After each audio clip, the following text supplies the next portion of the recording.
السلام علیکم دوستوں، آج کی ویڈیو اللہ کے بندے یا بندوں کے غلام کے بارے میں ہے۔ ایک فکری، روحانی اور اسلامی جائزہ قرآن و حدیث کی روشنی میں۔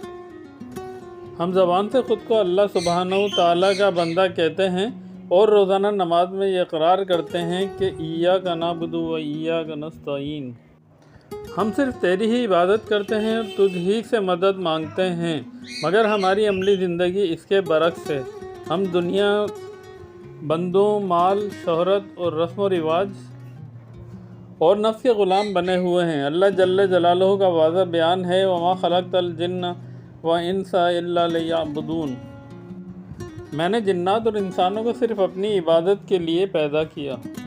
اور فرمایا أَفَرَأَيْتَ مَنِ اتَّخَذَ هَوَاهُ، کیا تم نے اس کو دیکھا جس نے اپنی خواہش کو اپنا معبود بنا لیا۔ مزید فرمایا إِلَّا اللَّهِ الدِّينُ الْخَالِصُ، خبردار خالص دین تو صرف اللہ کے لیے ہے۔ نبی کریم صلی اللہ علیہ وسلم نے فرمایا تعاصى عبد الدینار والدرہم، تباہی ہے دینار اور درہم کے غلام کے لیے۔ اور فرمایا لا طاعة المخلوق فی معصیۃ الخالق، خالق کی نافرمانی میں مخلوق کی اطاعت جائز نہیں۔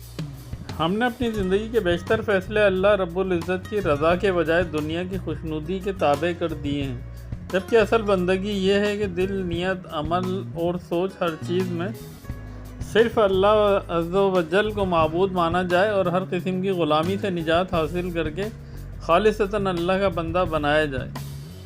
آخر میں ایک ہی میسیج ہے کہ نماز ضرور پڑھیں قبل اس کے کہ آپ کی نماز پڑھی جائے۔ ویڈیو پسند آئی ہے تو لائک، شیئر اور سبسکرائب ضرور کیجیے گا۔ جزاک اللہ۔